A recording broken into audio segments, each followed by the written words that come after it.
Imagine investing your entire life savings into meticulously restoring your dream house, only to return a single week later and find strangers occupying it, claiming the homeowners association simply gave it to them. When Roland Pierce drove up the gravel road that led to his mountain sanctuary, he was expecting absolute silence, the kind of profound stillness that had made him fall hopelessly in love with the property. But instead, the first thing he witnessed was smoke, not fog, not mist. Smoke, curling lazily from the chimney of the house he had not yet even lived in. He sat motionless for several seconds in his truck, the engine idling, his eyes fixated on the thin ribbon of gray rising into the pale afternoon sky. His keychain jingled softly as his grip tightened on the steering wheel. He knew that fireplace intimately. He'd built it with his own 2 hands just 3 weeks ago. Something was terribly wrong. The gate he'd installed, the one with the new black latch, was shut tight and padlocked from the inside. That gate had only ever been locked from one side, his. Roland stepped out of the truck, his boots crunching loudly against the gravel. The air was sharp with that distinct mixture of pine and cold dirt that always greeted him up here. He scanned his surroundings. Everything seemed familiar. The rocky driveway, the slope leading down toward the creek, except for one jarring detail: a silver SUV parked right next to his shed. He didn't recognize the vehicle, and there was no reason on earth for anyone to be here. He had departed for Charlotte just 1 week ago, after completing the final stretch of work, floors sanded, walls painted, new cabinets securely in place. He was planning on bringing his wife and son up the following weekend for their very first official stay. He'd even left a bottle of champagne on the counter for the occasion. Now, that celebration felt a million miles away. Roland hoisted himself over the gate and advanced slowly toward the house, his phone clutched in his hand, but not yet recording. The curtains he'd just bought were drawn closed. The welcome mat was gone, replaced by some frilly, floral monstrosity. "Hello?" he called out. No answer came, only the faint, muffled sound of a television from somewhere inside. He took another step toward the porch, then froze. He saw a pair of boots on the top step, muddy, worn, and most definitely not his. "Hello?" he called again, his voice much louder this time. The front door opened a few inches, and a woman's voice cut through the air. "Can I help you?" Roland blinked, completely taken aback. She appeared to be in her 50s, with short blonde hair and a face that wore a kind of practiced, condescending authority you often find at HOA meetings. "I'm sorry," Roland managed, "but who are you?" "I live here," she replied matter-of-factly, as if that simple phrase should explain everything. "Who are you?" He tilted his head, trying to make sense of what she had just said. "You live here?" "Yes," she stated, crossing her arms defiantly. "This property has been reassigned by the homeowners association. We have been trying to reach the owner for weeks." Roland frowned deeply. "I am the owner." That declaration made her pause, but only for a fraction of a second. "No, sir," she said, her voice clipped and cold. "The previous deed holder forfeited this property due to abandonment. It's now under temporary management until ownership can be verified." Roland let out a short, disbelieving laugh. "Ma'am, I just finished renovating this house. You're standing on my porch telling me you live here?" Before she could formulate an answer, a man appeared in the doorway behind her. He was tall and heavyset, with a baseball cap pulled low over his eyes.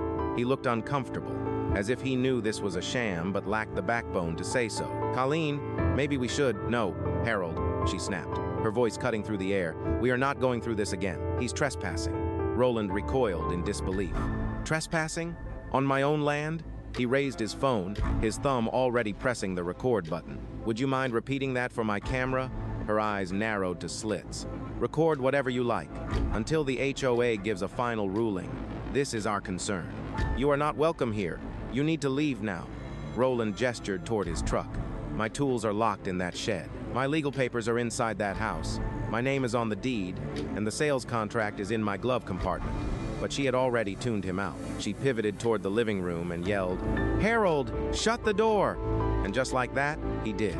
Roland was left standing there, utterly dumbfounded.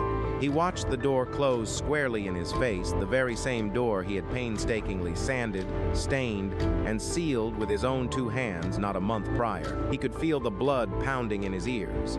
The sheer audacity of it all, total strangers occupying his house, addressing him as if he were the one breaking in. He dialed the sheriff's department. When the dispatcher picked up, Roland recounted the entire unbelievable story with as much composure as he could muster. The woman on the other end of the line assured him a deputy was on the way.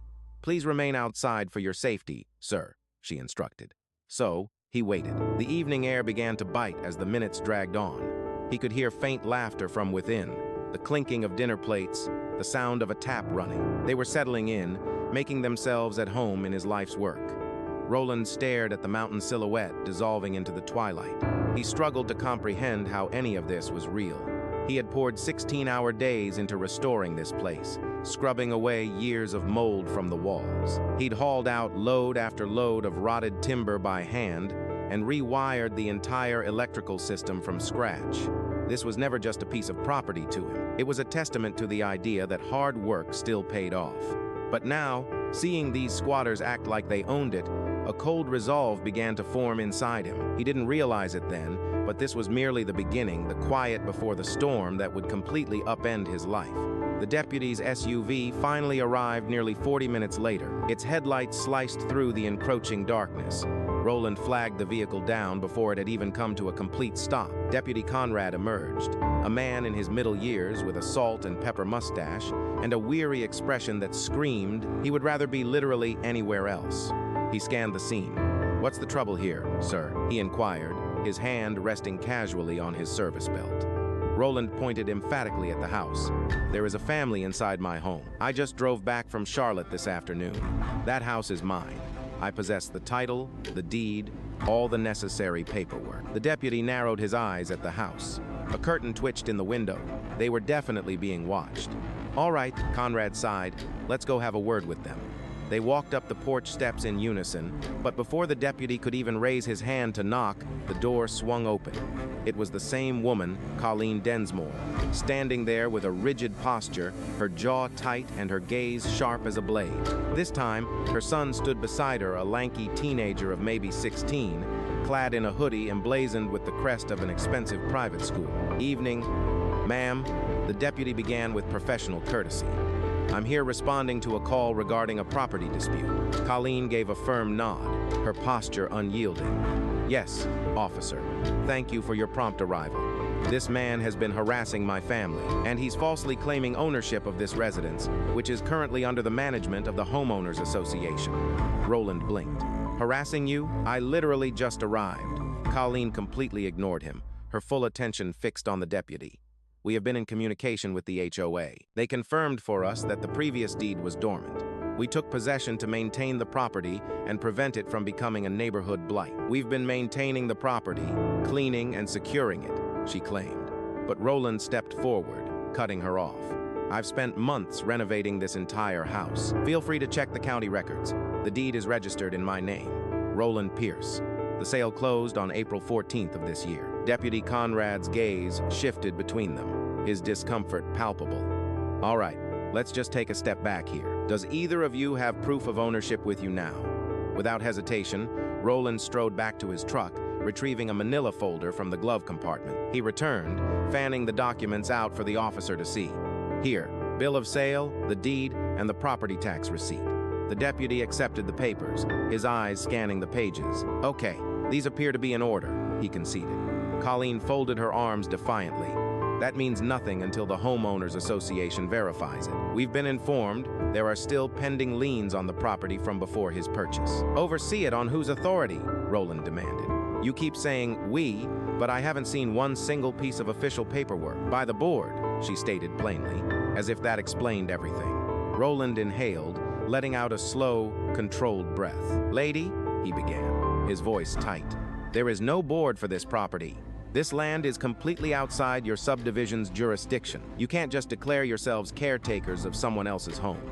Just then, her husband reappeared behind her, clutching a coffee cup and avoiding eye contact. "Maybe we should just let him," Harold started, but she cut him off with a sharp, "Not now." The deputy let out a long, weary sigh through his nose. "All right, here's where we stand," the deputy announced.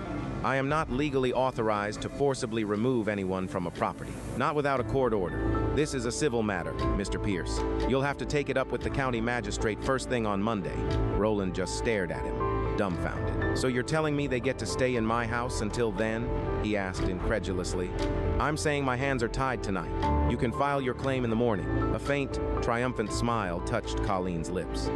"You see, Mr. Pierce, there's a process. I suggest you learn to follow it." Roland spun to face her, pure disbelief carved into his features. "You invaded my home. You changed the locks on my doors. You're making dinner in my kitchen. This isn't a simple dispute. This is breaking and entering." But his words fell on the deputy's deaf ears. He simply offered that exhausted expression of a man who has witnessed too many conflicts and has no intention of getting involved. Colleen just shrugged. "We didn't break in. The door was unlocked." Roland's jaw clenched. It was only unlocked because he hadn't installed the new deadbolt yet. The deputy snapped his notebook shut. "Look, I get that this is frustrating, but my part here is to file a report, all right? You'll both get copies. Let the courts sort it out." As the patrol car pulled away, the full weight of the situation crashed down on Roland like a ton of brick. He remained frozen at the edge of his driveway, watching the red taillights vanish into the night, feeling as if the very ground had crumbled beneath his feet. He immediately called his wife, Marlene, who was back in Charlotte. "You are not going to believe what's happening." His voice was a low, stunned whisper. "There's a family. They're living inside our new house." "What? What are you talking about?" she demanded. "Are they squatters?" "It's worse than that," he replied. "They genuinely believe they have a right to be here." And the deputy, he wouldn't even make them leave. He could hear the frantic sound of her pacing on the other end of the line. "You need to call a lawyer. Tonight. Don't you dare stay there by yourself." "I'm not going anywhere," he stated firmly. "Not until I get to the bottom of this." He ended the call and slumped onto the tailgate of his truck. The sky above bled from a deep blue into a somber gray. Inside his house, he could see movement, shadowy figures passing in front of the windows. He saw the flicker of a television screen and heard the distant, muffled sound of laughter. It was his house, but it felt like a stranger's. He took out his phone and launched the camera. "This is day one," he murmured into the lens, his voice low. "I'm documenting all of it." Behind him, the mountains stretched out, a vast and silent backdrop. They were silent witnesses to a predicament that defied all logic. But Roland was certain of one thing. This ordeal was far from over. By tomorrow, he vowed, the right people would see his evidence, and the truth would begin its relentless pursuit of them all. The next morning arrived, shrouded in a thick fog that clung low to the ridge, mirroring the obscurity inside that house. Roland hadn't slept for a single minute. He'd spent the entire night in his truck, parked at the base of the driveway. The engine was cold, but his mind was racing. Every time he dared to close his eyes, he saw that woman's placid, infuriatingly calm face, so smug, standing in his own doorway as if she'd been born to it. As the sun broke, Roland finally got out, stretched his stiff legs, and stared up at the house. The chimney was now dormant, releasing no smoke, but the silver SUV remained planted in his driveway. He advanced, his camera already in hand. He narrated softly into his phone. "It's 7 a.m., Saturday. They are still inside. This is my property, purchased on April 14th. They are squatting here illegally."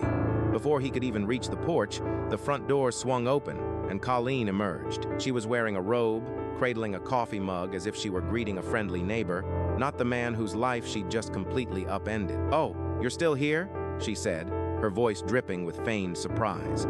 Roland held his phone steady. "You haven't left my house, so yes, I'm still here." A smirk played on Colleen's lip. It was the kind of smile that barely concealed a deep-seated irritation. "Mr. Pierce, I've already explained this to you. Until the HOA resolves the matter, you have no right to occupy this property." Roland lowered his phone. "You do realize how utterly absurd that sounds, don't you? Are you actually suggesting a homeowners association has more authority than the entire state of North Carolina?" "This isn't North Carolina," she retorted quickly. "It's South Carolina jurisdiction this far up the mountain." Roland blinked in disbelief. "Lady, we are standing in Avery County, North Carolina. The state line is 30 miles south of here." Her husband, Harold, appeared in the doorway, scratching his head nervously. "Colleen, maybe we should, talk to someone about this. But she whirled on him. No, we are doing the right thing. The board asked for volunteers, and I refuse to back down just because this man decides to raise his voice. Roland took another step forward. No board asked you to do anything. You found what you thought was an abandoned house, assumed no one would check, and simply moved in. You don't even hear how insane you sound. She bristled at his words. You can't speak to me like that. I am trying to protect this neighborhood. You can't just buy property up here and think that you have no responsibilities to the community. I do have responsibilities, he countered, but they certainly don't include letting you steal my home. The door opened wider, revealing their teenage son, Gavin, standing behind his father. The boy looked deeply uncomfortable, almost ashamed. Mom, he muttered. Maybe we should just go. Go where? She snapped back at him. We've already put work into this place. Roland couldn't believe what he was hearing. Work? You mean repainting my kitchen cabinets and tearing down my light fixtures? You changed the locks on my doors. That's called securing a property, she corrected him sharply. It was for the safety of the community. He stared at her, utterly speechless for a moment. You've forced your way into my home and have the audacity to act like you're doing me a kindness? Colleen's arms crossed over her chest. We'll just let the courts decide who's telling the truth, Roland retorted, exhaling sharply as he shook his head. You know what? Fine. Go on. Keep talking, he said, lifting his phone again and sweeping its lens toward the door. This, everyone, is the Densmore family. They are illegally occupying my property, have changed the locks, and are claiming a fictitious HOA reassignment, he narrated, as something flickered in Colleen's eyes. It might have been fear, or perhaps it was rage, but she held her ground. If you dare post that online, you will live to regret it. That was her warning. He offered no reply, simply continuing his slow, deliberate patrol of the porch, documenting every last detail. He captured the floral welcome mat, the new house number she'd audaciously hung, and the wind chime that most certainly hadn't been there before. By mid-morning, the escalating commotion had drawn a small crowd of neighbors, among them an older gentleman by the name of Royce Bell. He stood near the road, clutching a thermos, trying to piece the puzzle together. What in the world is going on here? He finally asked. Roland laid out the entire story, how he had purchased the house months prior and poured his own sweat into renovating it, only to return and discover these strangers had taken up residence inside. Royce's gaze shifted from Roland to Colleen, and he thoughtfully stroked his chin. Yep, that sounds about right for her, he muttered under his breath. She tried to slap me with a fine last year because my shutters were the wrong shade of green. This neighborhood has been her personal fiefdom ever since her husband retired. Hearing this, Harold's face flushed with anger. Hey, now hold on. We're just following the established rules. What rules? Roland shot back. The ones you fabricated out of thin air? Colleen fixed Royce with a withering stare. You don't speak for the association, Royce. You've been in violation ever since you constructed that shed. Royce just shook his head in disbelief. I built that shed 20 years ago. You only moved into this neighborhood 6 years ago, and immediately started acting like you were the town sheriff. The heated exchange began to draw an even larger audience, including a pair of curious hikers from down the road. They paused, pulling out their phones and whispering to each other. Roland saw them and didn't mind. The more witnesses to this insanity, the better. He gestured emphatically toward the driveway. Do you see that? That's my name right there on the mailbox, my signature on the official property marker. Go ahead, check the county assessor's website this very second. This parcel doesn't fall under any HOA. At that, Colleen pivoted to face the onlookers. Her voice climbed in pitch and volume. Don't you believe everything you read on the internet? The county simply hasn't updated its records yet. Royce let out a short, incredulous laugh. You finally lost it, Colleen. A heavy, uncomfortable tension descended upon the group. No one dared to speak.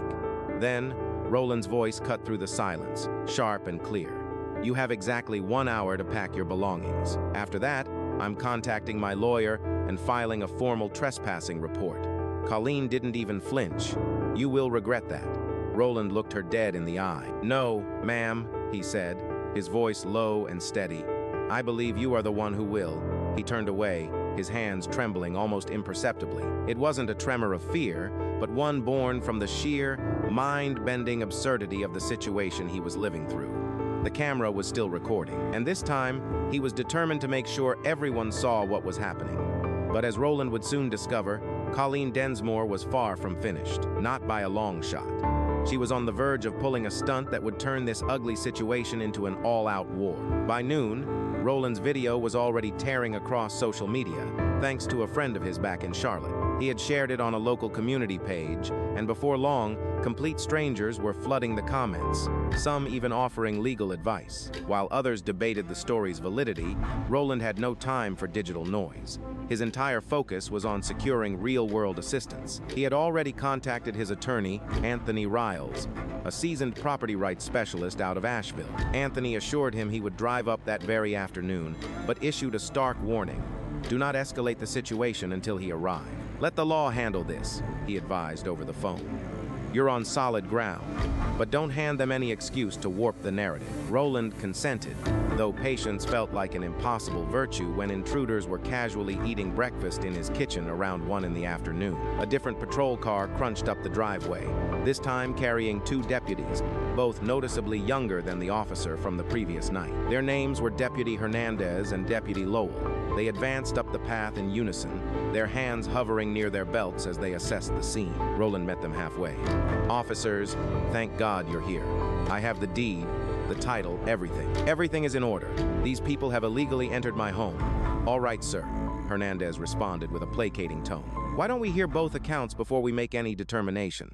Just then, Colleen materialized in the doorway, wrapped in the same robe, wearing the same smug expression. As if awaiting her cue for the perfect audience, she offered a practiced smile. Officers, thank you for coming. We are the Densmore family. The association board has temporarily reassigned this property into our care, citing significant safety concerns. There has been some confusion regarding ownership, but we are fully cooperating. Lowell raised an eyebrow. And you have documentation to support that claim? Colleen vanished back inside, only to re-emerge moments later with a meticulously organized folder containing printed emails and meeting minutes. It even contained a dubious-looking property management authorization, stamped with a poor imitation of an HOA logo. Roland crossed his arms. None of that is legally binding. That's a neighborhood committee for a subdivision half a mile from here. This property is not, and has never been, a part of it. Hernandez thumbed through the pages, a frown creasing his brow.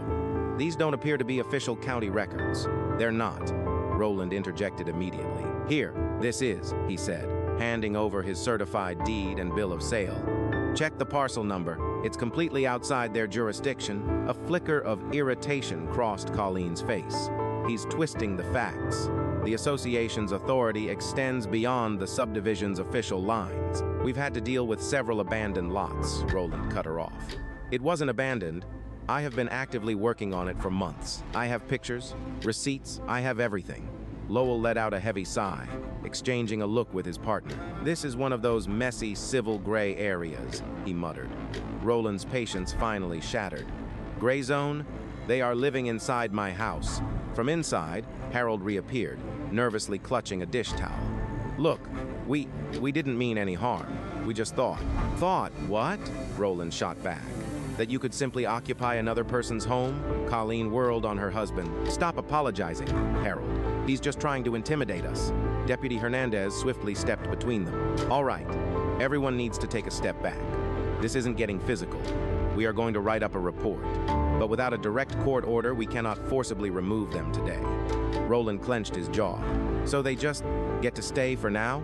Lowell explained. You will need to file for a writ of possession with the magistrate.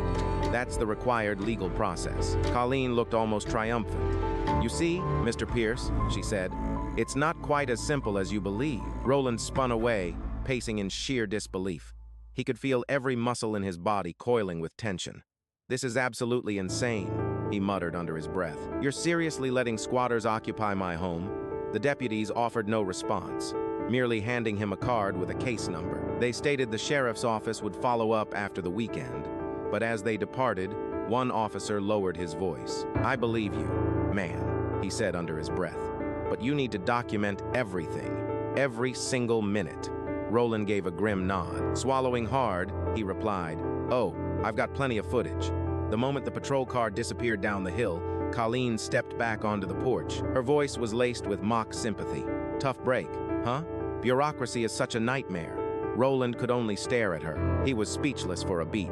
You truly don't get it, do you? This is theft. You are criminals. Colleen's tone instantly sharpened. Careful with your words, Mr. Pierce. You wouldn't want to sound threatening on video, would you? That comment sent a shiver down his spine. She was scheming, setting some kind of trap for him. He could see it in her eyes. She wasn't just confident, she was utterly calculated. He retreated slowly, raising his phone to record again. Keep talking, Colleen. Every word is being documented. She simply smiled, turned, and closed the door with a sharp, deliberate click. By late afternoon, more neighbors had started to appear, drawn in by curiosity and gossip as cars began to line the roadside. Some offered Roland sympathetic waves, while others pointedly avoided eye contact. A few whispered things he couldn't quite make out. He then overheard someone remark, "You know how people get when outsiders buy up property." That word, outsider, stuck in his mind like a thorn. He stayed near the gate, pacing anxiously as he waited for Anthony to arrive. When the black sedan finally pulled up around 5 o'clock, Roland let out a breath he didn't realize he was holding.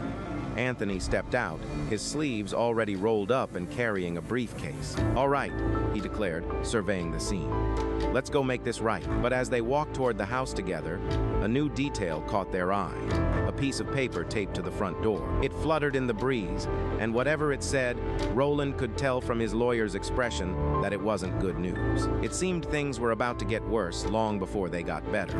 The paper on the door was printed in large, bold letters. Notice of temporary occupancy, authorized by Ridge Valley HOA Board. Anthony ripped it from the door and passed it to Roland. His eyes scanned the page intently. "This is not a legal document," he said flatly. "It's just a letterhead, somebody mocked up on a home printer. No county seal, no case reference, nothing." Roland ran a hand over his exhausted face. "So they just made it up?" Anthony nodded. "Yeah, this is pure theater. They're trying to stall you, hoping you'll lose your temper or just back off." From inside, Colleen's voice carried through an open window. "You can take that down, but it won't change anything. The board has authority here," she shouted. Anthony raised his voice slightly. "Mrs. Densmore, this is not a matter for debate. You are trespassing on private property. You and your family must vacate immediately before this becomes a criminal issue." Her husband appeared behind the curtains, shifting nervously. "We don't want any trouble," Harold said. "We were told." "By who?" Anthony cut him off. "Because whoever advised you this was legal gave you some terribly bad advice." Colleen came to the window and leaned out. "We're not discussing this through glass, counselor. You can call whoever you like, but we are not moving until this is clarified in writing." Roland's patience finally snapped. "It is in writing. It's on the deed, in my name." Anthony placed a reassuring hand on Roland's shoulder. "Allow me to handle this." He then addressed Colleen, his voice calm yet unyielding. "There isn't a single law that grants you the right to occupy another person's home. The HOA possesses absolutely no legal authority in this matter. You are all positioning yourselves to face a criminal charge." Colleen's demeanor turned icy. "We shall see what the sheriff has to say come Monday." With a sharp tug, she yanked the curtains closed. Anthony let out a heavy sigh. "We'll file for an emergency writ first thing in the morning, but we'll need witnesses, someone credible who saw this unfold." As if summoned, a pickup truck crested the hill, soon followed by another. Within minutes, a small crowd of neighbors had assembled at the end of the driveway. Word had traveled fast, no doubt fueled by Roland's video making its rounds online. Among the first to step forward was Royce Bell, the older gentleman who had spoken up the day before. "You are not going to believe what's happening," he told Anthony. "Half the people down in the valley actually think Colleen is spearheading some kind of community service project. She's been calling it a temporary restoration effort." Roland's eyes widened in disbelief. "She's twisting the narrative. She's actually spinning this." "Oh, she's doing more than just spinning it," Royce corrected, his tone grim. "She's been telling anyone who will listen that you're an out-of-state investor, trying to flip old homes for a quick profit, and that she's the one protecting our local heritage." Anthony shook his head slowly. "A classic manipulation tactic. She's attempting to turn public opinion against him." Just then, another neighbor, a woman in her 60s named Dolores Hinton, spoke up. She chimed in, "I live just 2 houses down from her. She's been boasting about this for days, claiming she was taking back the mountains from developers. I told her she was out of her mind. But you know Colleen, she acts like she's the self-appointed sheriff of Ridge Valley." Anthony diligently recorded their names and phone numbers. "Would you both be willing to provide official statements?" "Gladly," Dolores affirmed. "She has gone entirely too far this time." As they spoke, Roland noticed more cars pulling to the side of the road. Some people just watched in silence, their phones held up, recording everything. A few of them stared at him as if he were the one causing the trouble, and he could catch whispers, fragmented sentences carried on the wind. Did he even really buy it? Colleen said the papers were forged. She's just trying to maintain order. A knot of nausea tightened in Roland's stomach. He realized he wasn't just fighting for his property anymore, he was fighting against a story she had fabricated. Then, seemingly out of nowhere, a tall man in a bright red windbreaker stepped forward. "The name's Brett Colson," he said. "I'm on the HOA board. Perhaps we can discuss this." Anthony raised a skeptical eyebrow. "Discuss this? Your people committed a break-in at my client's home." Brett shifted his weight, clearly uneasy. "Look, I never approved of this. Colleen can be too persistent." She managed to convince a few other members that the property was being neglected, and that it might attract vagrants. They never intended for it to go this far. Roland took a step closer, his patience gone. "Didn't mean for it to get this far. There is paint on my walls that I did not choose. My locks have been changed. My refrigerator is filled with groceries that belong to someone else." "I understand," Brett conceded quietly. "She overstepped her bounds."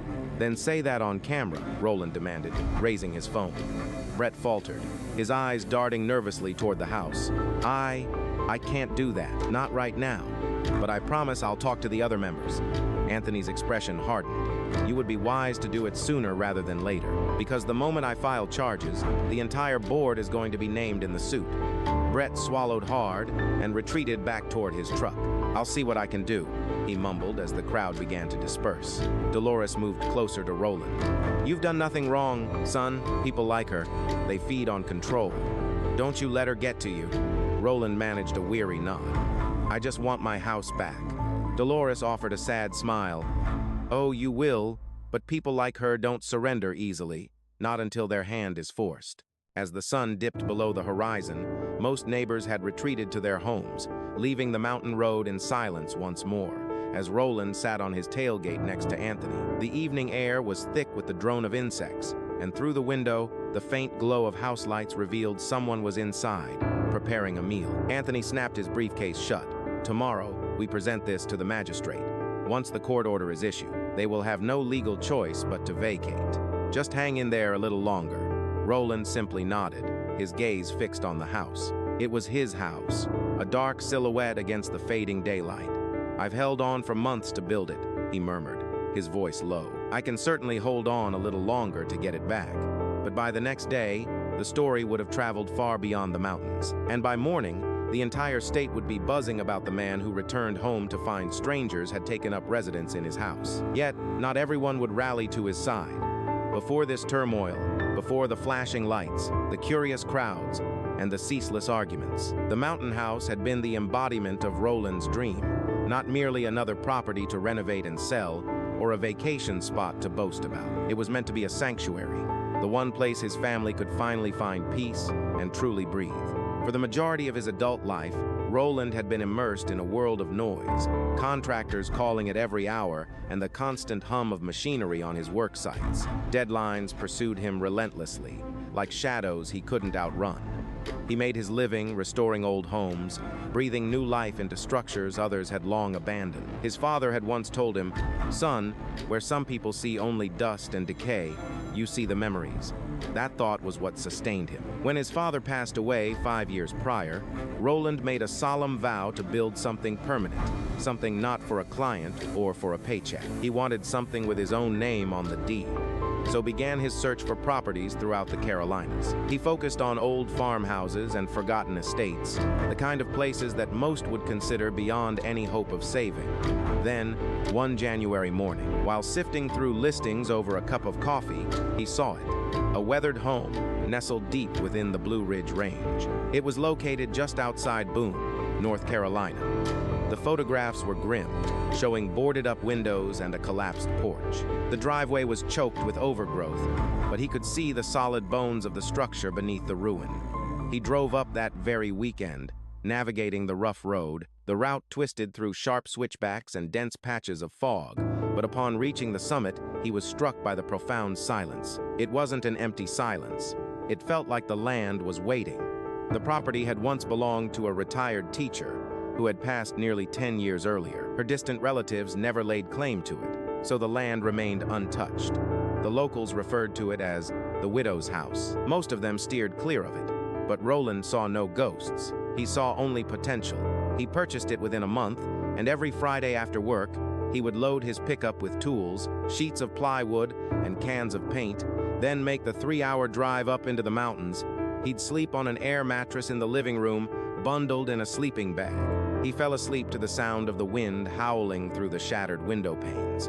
In the beginning, it was utterly exhausting. The house had no electricity, no running water, and the roof leaked so badly it was like a sieve. But he pushed through, patching shingles, tearing out rotted beams, and completely rewiring the old fuse box. One afternoon, his wife, Marlene, drove up to lend a hand. She stood on the porch, watching him as he carefully sanded the front door. "Do you truly believe this place can be brought back?" she asked. Roland smiled, streaks of sweat tracing paths through the dust on his face. "It's already coming back," he replied. "You just can't see it yet." Their son, Caleb, visited one time as well, a 15-year-old far more captivated by his phone than in the scent of old wood and sawdust. Yet even he had broken into a smile when they lit the fireplace that very first night. "Smells like a proper cabin," he had murmured, half asleep beneath a pile of blankets. That single, quiet moment, with his boy's head resting against his arm, was the one Roland constantly revisited. The house was never just timber and nails. It stood as living proof that something neglected could be rebuilt, piece by piece, with unwavering patience and care. By early spring, the house had been reborn. New floors gleamed under the light, and the old oak beams once again stood with pride. He had replaced the cracked stone steps with handcrafted cedar ones, staining them meticulously by hand. Every inch of that place carried the imprint of his labor. He pictured summers spent grilling on the porch, winters curled up by the fire, and quiet mornings when the world would finally stop demanding something of him. Then came the final weekend before his departure to Charlotte, where he was scheduled to finish a major downtown restoration project. He swept the floors, locked the front gate, and stood at the edge of the driveway, taking one last photograph with his phone. The caption he posted online was simple: "Hardest project of my life, but worth every single drop of sweat." Little did he know it would later become a key piece of evidence. While he was away that week, neighbors must have taken note of the silence. Perhaps that is when Colleen saw her chance. She had likely driven by, noticed the fresh paint, and convinced herself it was a project someone had abandoned, mid-renovation. To her, it wasn't a home, it was a power move just waiting to be made. Anthony had warned him during their very first call. "People like her," he'd said. "They don't just want control, they need it. This isn't about property lines, it's about pride." Now, sitting in his truck with a cold cup of coffee, Roland thought back to every single nail he had hammered, every hour he had toiled to make that house whole again. It felt as if all that back-breaking labor was being ridiculed, as if the sweat of his own hands meant nothing against someone else's delusional sense of authority. He scrolled through his old photos, each one time-stamped, each one irrefutable proof of what he had built. The memory of that first fire crackling in the hearth hit him harder than he'd anticipated. He could still hear the faint echo of laughter from that night, playing over in his mind. He didn't just want his house back, he wanted the peace it represented. But the peace he had so carefully built was about to crumble, even more rapidly than the old walls he had once repaired. Because the next morning, Colleen Densmore was about to make her boldest move yet, one that would transform a terrible story into a national scandal. By Monday morning, the mountain no longer felt like Roland's sanctuary. Anymore, it felt like a battlefield. What had once been quiet land filled with promise was now crawling with reporters, curious locals, and the persistent hum of drones hovering above the tree line. The story had ignited overnight, spreading across social media, faster than he could possibly keep up. "Man buys abandoned home, finds strangers living inside," one headline declared. Another added, "HOA war in the Blue Ridge. Who really owns the mountain house?" Anthony's phone, meanwhile, would not stop buzzing. As they drove to the magistrate's office in Boone, he said, "I've got 3 journalists asking for statements. Don't say anything until I've filed.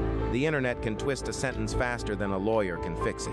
Roland leaned his head against the passenger window, his eyes fixed on the winding road. "I didn't want any of this. I just wanted my place back." "I know," Anthony said quietly, "but you're in it now. We'll handle it the right way." The courthouse clerk processed the filing. That morning, Anthony submitted the deed, the photographs of the extensive renovations, and the screenshots of the forged HOA letter. By noon, Colleen's defiance was met with the magistrate's signature on a temporary writ of possession. It was a document empowering law enforcement to forcibly remove any unlawful occupants from the property, and as Roland held it, a flicker of hope returned. He looked at Anthony, who simply nodded and confirmed, "This means you're about to get your house back." They drove directly back up the mountain, the sound of tires crunching on gravel announcing their arrival as the house reappeared. The silver SUV remained parked out front, but something else had been added. A large, crude wooden sign staked into the front yard. It was painted with bold, black letters that proclaimed Community Restoration Project, Protected Property. Roland slammed on the brakes, the truck lurching violently.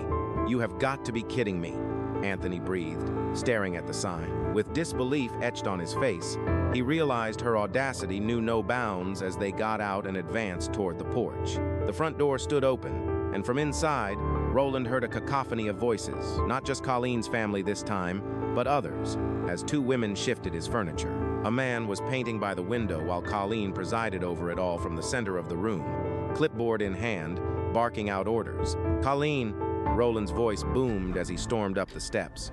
"What on earth do you think you're doing?" She turned, a picture of calm, as if she were expecting him. "Oh, Mr. Pierce," she said with chilling poise. "We're simply preparing for an inspection. This property has been officially approved as part of a community housing initiative," she continued, before Anthony stepped forward, cutting her off. "Approved by whom?" "By the Ridge Valley Board," she replied, flashing a politician's smile. "We held a special session just last night." Anthony then pulled the writ from his briefcase. Holding it up for all to see, he said, "You can save the rehearsed speech, Mrs. Densmore. This is a court order.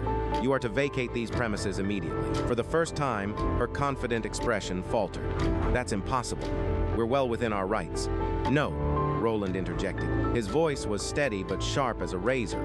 "You're in my house, with my furniture, holding a meeting about my property." Harold, who was standing near the kitchen doorway, glanced at the official paper in Anthony's hand and instinctively took a step back. "Colleen, maybe we should just go," he urged, but she hissed under her breath, "We are not leaving."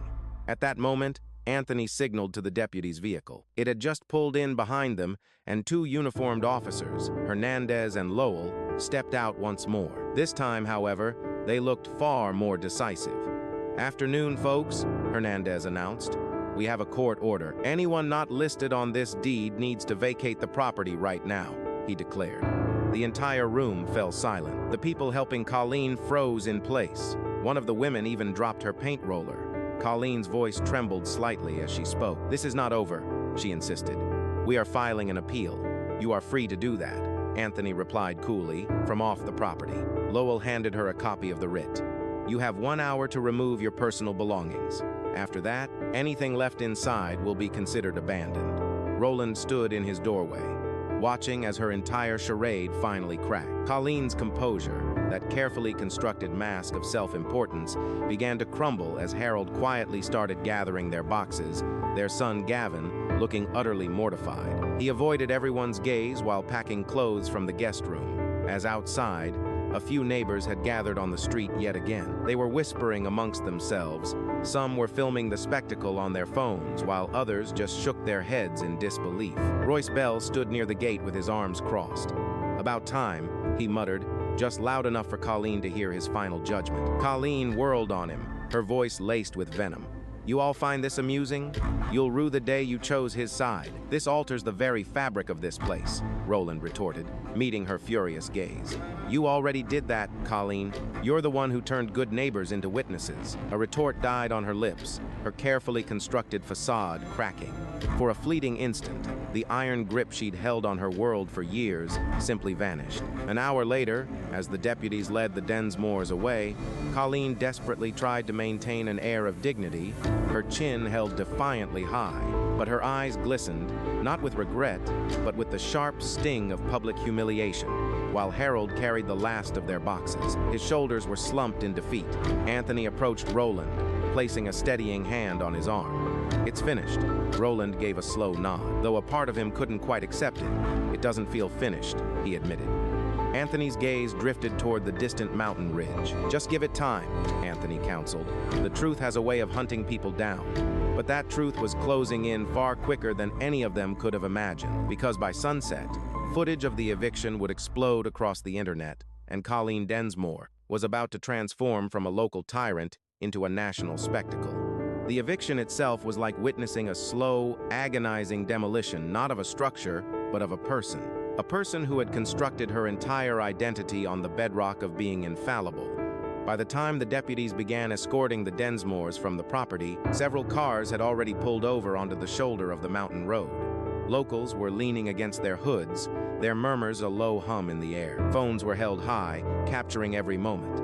Someone was even live streaming from the other side of the fence, providing a running commentary as if it were some sordid reality show. Roland paid the growing crowd no mind. His entire focus was fixed on the house, his house, inside. The air was alien. It was tainted with the lingering scent of another woman's perfume, the stale aroma of cold coffee, and a fresh coat of paint that felt like a violation. His furniture had been moved, his curtains torn down and replaced, and one of his own handcrafted cedar steps was now scarred with a deep gouge, a wound left by something heavy dragged carelessly across it. Deputy Hernandez approached him. "We'll conduct a final sweep once they're completely gone," the deputy said. "Make sure they haven't left anything behind that they shouldn't have." Roland just nodded, his jaw clenched tight. "Thank you." Outside, Colleen stood rigidly by a silver SUV, her arms crossed defensively, her lips a thin, bloodless line. Her son was slumped in the back seat, head down, earbuds in a desperate attempt to vanish. Harold, meanwhile, moved with the slow, pained gait of a broken man. He loaded boxes into the trunk, one by one. Picture frames, kitchen tools, even half-eaten food from the refrigerator, the mundane remnants of a stolen life. A short distance away, Anthony stood as a silent observer, watching the entire scene unfold with the steady patience of a man who had witnessed justice drag itself forward on its hands and knees before. Finally, Colleen turned to Roland. "You didn't have to disgrace us like this." Roland stared back, utterly incredulous. "You disgraced yourself the moment you decided to move into another man's home." She advanced a step, her voice low and menacing. "You don't get how it works up here. People protect their own, their community. You are not a part of it. You never have been." Roland's voice remained level, but his eyes turned to steel. "I wasn't a part of your community because I was too busy building something with my own two hands, something honest. You just walked in and decided it was yours." A faint tremor touched her lips. She quickly masked it with a fresh wave of fury. "This will destroy us. Do you really think anyone will take the side of a man who turned a quiet mountain neighborhood into this circus?" Before Roland could answer, Anthony stepped forward. "Mrs. Densmore, you're the one who erected the big top. You orchestrated a fraudulent HOA, and you broke the law. Consider yourself fortunate that this is being handled with civility." A deep crimson flush crept up Colleen's neck. Her eyes scanned the scene, the neighbors recording, the deputies observing, and her husband securing the very last box. And just then, for the first time, her defiant confidence finally fractured. Harold set the final box in the trunk and turned to her. "Colleen, let's go." His voice wasn't harsh, but it carried an undeniable weight, the tone of a man who had finally been pushed past his limit. She opened her mouth to object, but no words came out. She slid into the passenger seat without so much as a final glance at Roland as the SUV rumbled to life and rolled down the gravel drive. Then it vanished behind the trees, leaving behind a profound silence. It wasn't triumphant, nor was it peaceful. It was simply heavy. It was like the quiet that follows a bitter argument, where no one truly wins. For the first time in weeks, Roland stepped inside. The sound of his boots on the wood floors echoed unnaturally, as if the house itself were finally exhaling. He moved from room to room. He surveyed the damage. The kitchen counters were chipped, the pantry was almost bare, and a vase he had bought for Marlene lay shattered. In the sink, he also found his bottle of champagne, the one he'd saved on the counter for his family's first night here. The cork had been popped, half the contents drained. Someone had even scrawled on the label in marker, "Welcome to the neighborhood." His chest grew tight. It wasn't merely property they had violated, it was his very sense of home. Anthony followed him into the house. "We will catalog every single thing," he said softly. You'll get restitution for the damages. Roland shook his head. Money won't fix this. I know, Anthony replied, but it's a start. They continued their walk through the house as Roland opened the back door to let in the fresh air. He stared out across the trees that stretched for miles. The light caught the ridge just so, and for the first time in days, he saw the view that had made him fall in love with this place. It was still there, untouched by all the noise and the nonsense. Anthony spoke again. You did everything right, Roland. You stayed calm. You followed the law. You'll come out of this with your name completely clear. Roland nodded slowly. Yeah, but look what it took just to prove I belonged in my own home. Anthony didn't answer. There was simply nothing to say to that. They finished their walkthrough, locking the doors securely behind them. Hernandez handed Roland a final report that required his signature. We'll keep patrols nearby for a few days, just in case she tries something. I appreciate that, Roland said quietly. As the deputies departed, the sun dipped low behind the ridge. The house was finally his again, but it didn't feel like a victory. It felt like something had been taken from him that no court could ever possibly return. He stood at the porch, railing with his phone in hand, watching the endless trail of comments that were still pouring in online. Some praised him for standing his ground. Others accused him of exaggerating. A few even sided with Colleen, calling her a protector of community values. He scrolled through them for a minute, then simply turned the phone off. The world could argue all it wanted to. He had lived the truth. He looked up at the darkening sky and whispered, "You're home, old house. No one's taking you again." But even as a sense of peace began to return, the story was not yet finished, because by the next morning, national news outlets would pick up the footage, and Roland would find himself dragged into a storm far beyond his mountain ridge. By Tuesday morning, Roland's name was everywhere. News anchors, podcasts, YouTube commentators, every single one of them wanted a piece of the story. What had started as a simple disagreement over a mountain property had erupted into a nationwide spectacle, with headlines blazing across every screen. A homeowner discovers a family occupying his renovated cabin, igniting a fierce debate on property rights, a home ownership nightmare gone viral. A couple is removed after asserting ownership of another man's house, a story the tabloids seized, twisting it into a theatrical melodrama. When Roland awoke, his phone was overwhelmed with over 200 missed calls and messages. Marlene's was the first he answered. "You're on television." "Roland, it's on CNN, Fox News, everywhere. They're all broadcasting the video." Roland rubbed his weary eyes. "Which one?" he asked. "The eviction footage? The one where that woman, Colleen, accuses the deputies of being corrupt. Someone posted the entire recording. It's gone global." He let out a heavy sigh. He sat up on the couch, unable to even sleep in his own bedroom. The space still felt contaminated, somehow.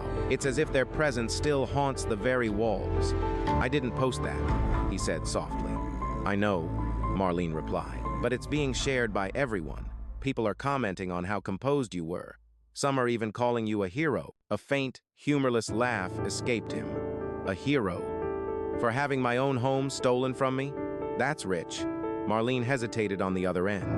"I think you need to come home for a few days, just until this blows over." "I can't," he stated firmly. "Not yet." Just then, another car pulled into the driveway. His lawyer, Anthony, emerged, carrying a small stack of legal files. The look on his face confirmed what Roland already suspected. This ordeal was far from over. "They've filed a complaint," Anthony announced. He set the folders down on the porch table. "Colleen is claiming wrongful eviction. She alleges you used forged documents." Roland blinked in disbelief. "She's doubling down. She's desperate," Anthony explained. "Her reputation is in tatters. She's just trying to save face. But don't you worry. Her claim has no merit. We have certified records. We have timestamps, and even the footage from the deputy's body cameras." Roland leaned back in his chair. "I almost feel sorry for her. Almost." Anthony managed a slight smile. "She brought this on herself. But the court of public opinion, that's a different beast entirely." And he wasn't exaggerating. By mid-afternoon, the internet had fractured into two opposing camps. On one side were those defending Roland, praising his composure and calling the incident a textbook case of modern entitlement.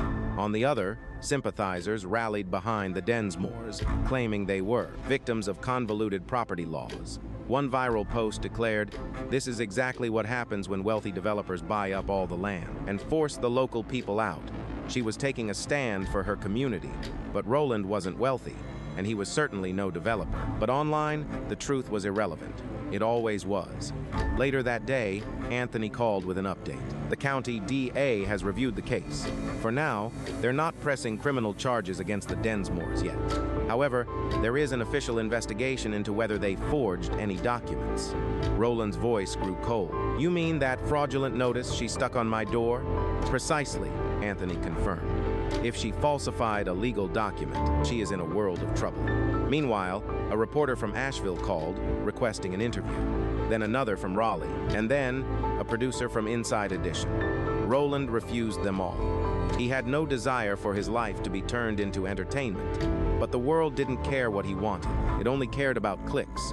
That evening, he stepped outside, watching the sun bleed a fiery orange across the horizon. Silence returned to the house, settling as it should have, yet within that tranquility, a strange void remained. It was a stillness that no longer brought him solace when his phone vibrated once more, displaying a message from Dolores Hinton. She was the neighbor who had defended him. You did what was right, Roland. Most people would have walked away. We're all proud of you. He gazed at her words for a long moment before slowly typing his reply. Thanks, Dolores. I only wish it never had to come to this.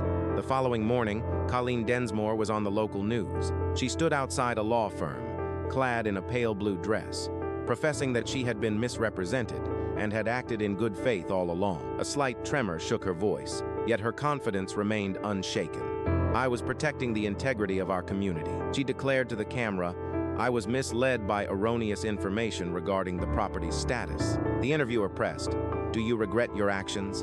Colleen paused. I regret that this became a public matter. I regret that my intentions were misunderstood. Not once did she admit fault. That evening, as Roland watched the clip on his laptop, he felt his rage begin to simmer once more. It wasn't the lie that infuriated him. It was her unwavering belief that she was right. Minutes later, Anthony called. She's finished, Anthony stated. Her appeal has no merit, and the HOA board is already distancing itself from her. She's out. Roland's gaze drifted across the empty living room, where sunlight spilled over the floorboards he had polished himself. Do you think she'll ever admit it? Anthony paused on the other end. No, some people can't bear to be wrong. They just change the rules of the game. Roland nodded slowly. Then I suppose I'll have to live with that. I have a house to put back together. He ended the call, took a broom, and began to sweep, each stroke across the floor an act of reclaiming a piece of his tranquility. But even as life began to return to normal, Roland couldn't shake the feeling that this was never just about a house. It was about something more profound, something broken in the way people lay claim to what is not there. And that realization would remain with him long after the news cameras had departed. Weeks later, the house no longer felt violated. The aroma of fresh wood and varnish had replaced the stale scent of intrusion, and the gouged step had been mended. A new vase stood where the old one had shattered, and the champagne bottle, now empty, rested cleaned upon a shelf. It was a reminder of how fragile and yet how resilient ownership could be. Roland had decided to stay for a time. There would be no contractors, no clients, no deadlines, just him and the sound of wind in the trees, and the steady rhythm of his own breath as he slowly worked his way back to a state of peace. In those first quiet mornings, he discovered something peculiar. The more he cleaned, the less anger he felt. Each nail hammered back into place, each wall wiped clean, seemed to draw a little more of the bitterness from him. The rage had never been about the property, not truly. It had been about the feeling of being invalidated, of watching something he had carefully built be claimed by someone who had no right to it.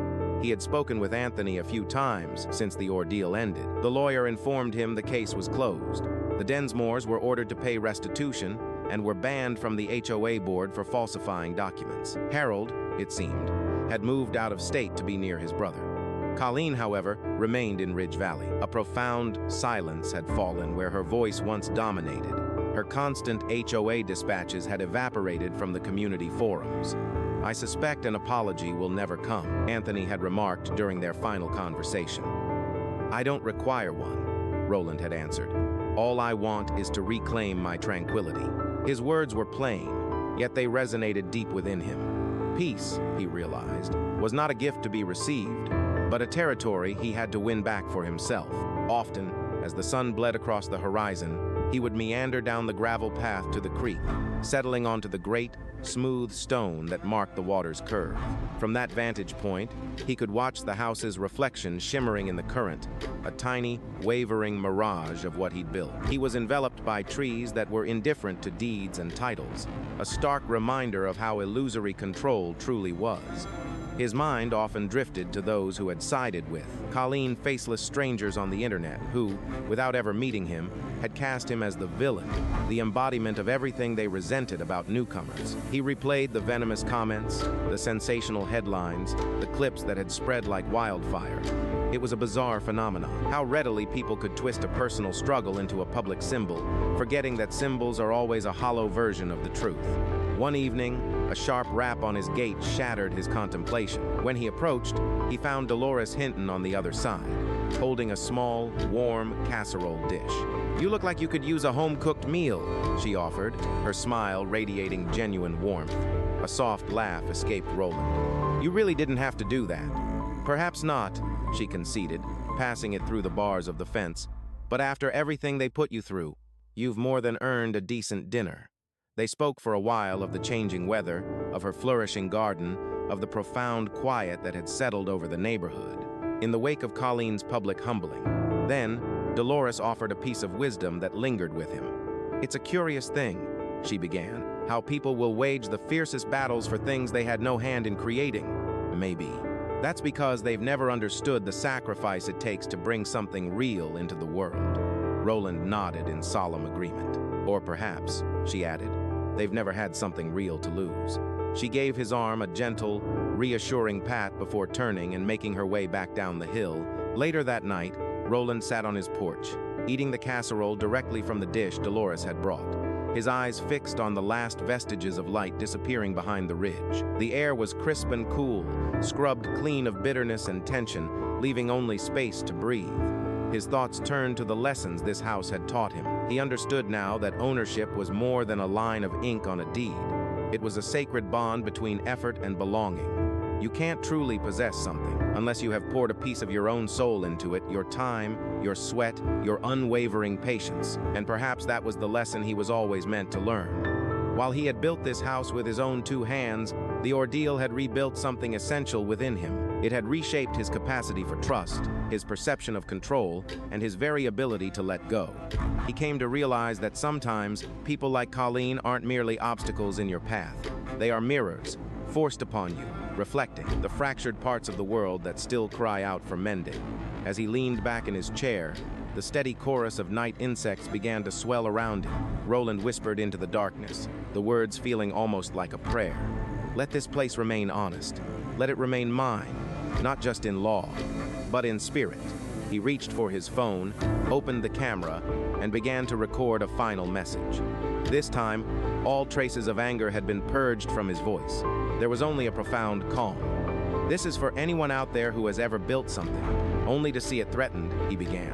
"Do not surrender. Don't let the noise of others or the poison of pride strip you of what is rightfully yours, because the true victory isn't in winning it back. It's in the deep, unshakable knowledge that you never truly lost it at all."